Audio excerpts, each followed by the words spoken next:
ವಿಜಯಪುರದ ಲಚ್ಚಾಣ ಗ್ರಾಮದಲ್ಲಿ ನಡೆದಿರುವಂತಹ ಘಟನೆಗೆ ಸಂಬಂಧಪಟ್ಟಂತೆ ಮಗುವಿನ ರಕ್ಷಣೆಗೆ ಸಂಬಂಧಪಟ್ಟಂತೆ ಆ ಸಾತ್ವಿಕ ಕಂದನನ್ನ ಉಳಿಸು ದೇವರೇ ಅಂತ ಇಡೀ ರಾಜ್ಯವೇ ಪ್ರಾರ್ಥನೆ ಮಾಡ್ತಾ ಇದೆ. ಹಿಂದೆ ಸಕ್ಸಸ್ ರೇಟು ಕೂಡ ಬಹಳಷ್ಟು ಕಡಿಮೆ ಬಂದಿದೆ. ಆದರೂ ಕೂಡ ಮಗುವನ್ನ ರಕ್ಷಣೆ ಮಾಡಿದಂತಹ ಅನೇಕ ಉದಾಹರಣೆಗಳಿದ್ದಾವೆ. ಬೇರೆ ಬೇರೆ ರಾಜ್ಯಗಳಲ್ಲೂ ಕೂಡ ಈ ರೀತಿಯಾದಂತಹ ಘಟನೆಗಳು ಸಂಭವಿಸಿದ್ವು.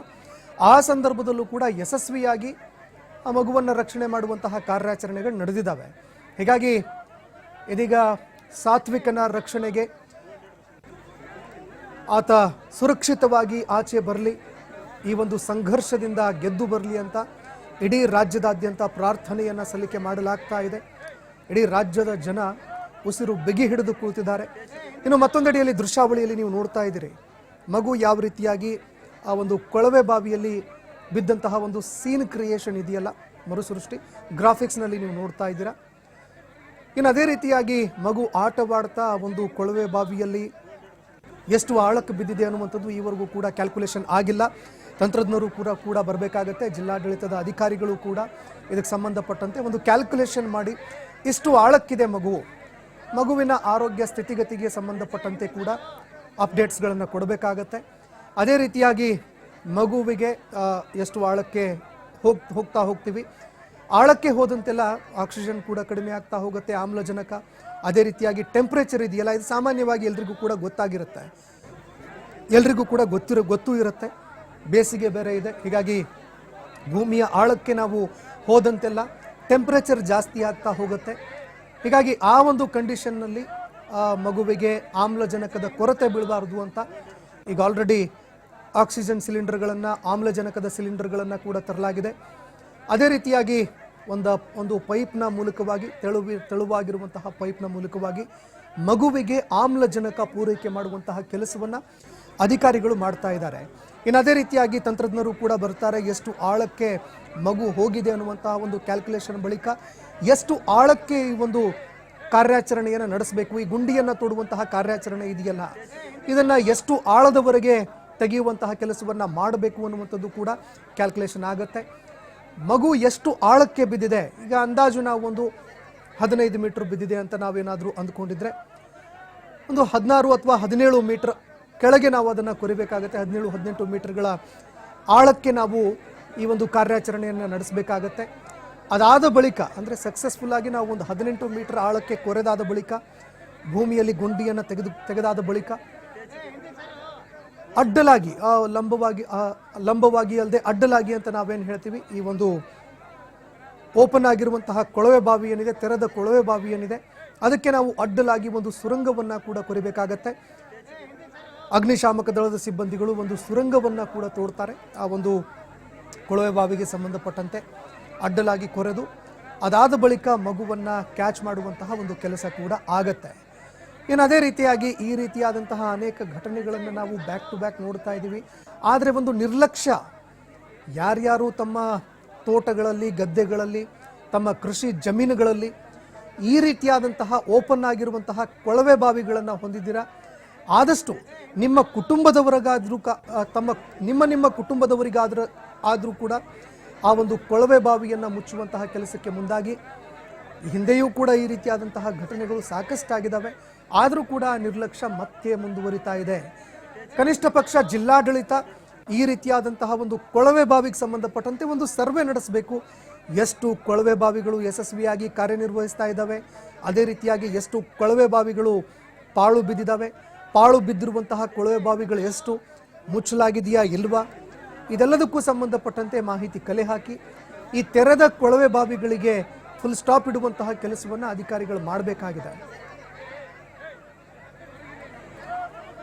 ಇದೇ ವಿಚಾರಕ್ಕೆ ಸಂಬಂಧಪಟ್ಟಂತೆ ಮಾತನಾಡೋದಕ್ಕೆ ಬಾಲಕನ ಸಂಬಂಧಿಯಾಗಿರುವಂತಹ ಸುರೇಶ್ ಮುಜಗುಂಡ ಅವರು ಫೋನ್ ಸಂಪರ್ಕದಲ್ಲಿ ಜಾಯ್ನ್ ಆಗಿದ್ದಾರೆ. ಸುರೇಶ್ ಅವರೇ ನಮಸ್ಕಾರ. ನಮ್ಮ TV5 ಕನ್ನಡ ಆದಿಯಾಗಿ ಇಡೀ ರಾಜ್ಯ ಇವತ್ತು ಸಾತ್ವಿಕನ ಸುರಕ್ಷತೆಗಾಗಿ ಇವತ್ತು ಪ್ರಾರ್ಥನೆಯನ್ನ ಮಾಡ್ತಾ ಇದೆ. ಯಾವಾಗ ಆಯ್ತು ಈ ಒಂದು ಘಟನೆ, ಈ ಬಗ್ಗೆ ಮತ್ತಷ್ಟು ಮಾತನಾಡೋದಾದ್ರೆ? ಸರ್ 5:30 ಸರ್ ಘಟನೆ ಇದು.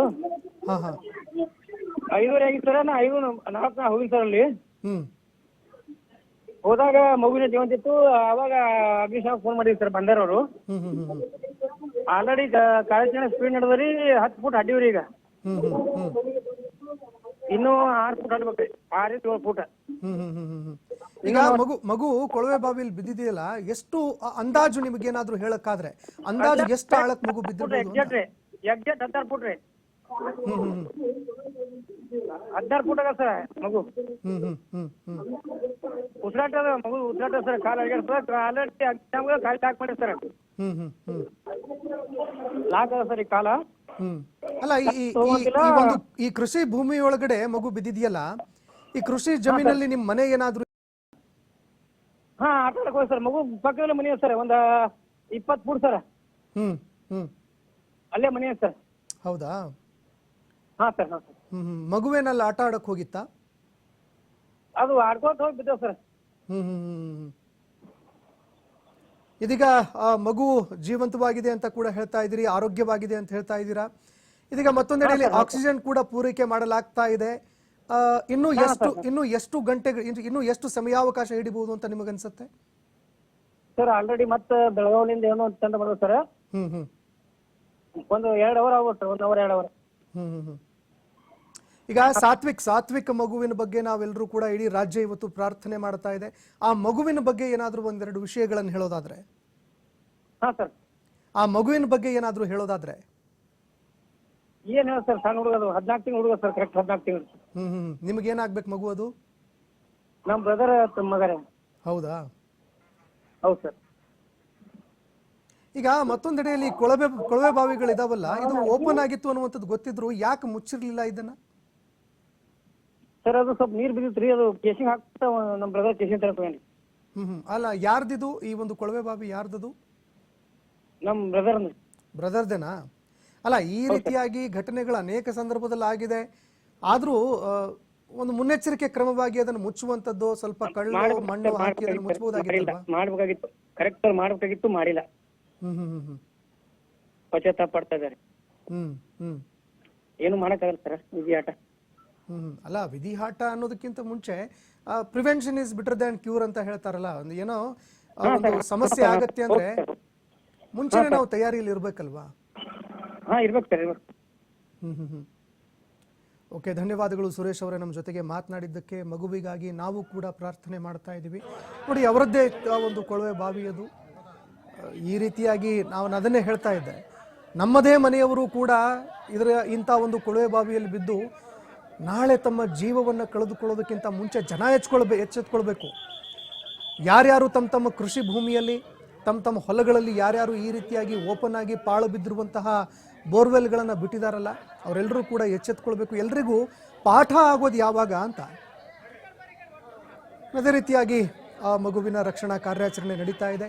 ಇನ್ನೇನು ಕೆಲವೇ ಗಂಟೆಗಳಲ್ಲಿ ಎಲ್ಲವೂ ಸುಸೂತ್ರವಾಗಿದ್ದರೆ, ನಾವು ಹೇಳ್ತಾ ಇರೋದು ಎಲ್ಲವೂ ಸುಸೂತ್ರವಾಗಿದ್ದರೆ ಮಗು ಸಾತ್ವಿಕ್ ಸುರಕ್ಷಿತವಾಗಿ ಹೊರಗಡೆ ಬರುತ್ತೆ. ಯಾಕಂದರೆ ಸಮ್ಟೈಮ್ಸ್ ಮತ್ತೆ ಕುಸಿಯುವಂತಹ ಸಾಧ್ಯತೆಗಳು ಕೂಡ ಇರುತ್ತೆ. ಆ ರೀತಿ ಏನೂ ಆಗದೇ ಇರಲಿ ಅಂತ ನಾವೆಲ್ಲರೂ ಕೂಡ ಆ ದೇವರಲ್ಲಿ ಪ್ರಾರ್ಥನೆ ಮಾಡೋಣ. ಅದೇ ರೀತಿಯಾಗಿ ಅಧಿಕಾರಿಗಳು ಕೂಡ ಸ್ಥಳದಲ್ಲೇ ಮೊಕ್ಕಾಂ ಹೂಡಿದ್ದಾರೆ. ದೃಶ್ಯಾವಳಿಯಲ್ಲಿ ನೀವು ನೋಡ್ತಾ ಇದ್ದೀರಿ, ಅಧಿಕಾರಿಗಳೆಲ್ಲ ಸ್ಥಳದಲ್ಲೇ ಮೊಕ್ಕಾಂ ಹೂಡಿದ್ದಾರೆ. ಅದೇ ರೀತಿಯಾಗಿ ತಜ್ಞರು ಕೂಡ ಆಗಮಿಸಿದ್ದಾರೆ. ಮಗುವನ್ನು ರಕ್ಷಣೆ ಮಾಡುವಂತಹ ಕಾರ್ಯ ಭರದಿಂದ ಸಾಗ್ತಾ ಇದೆ.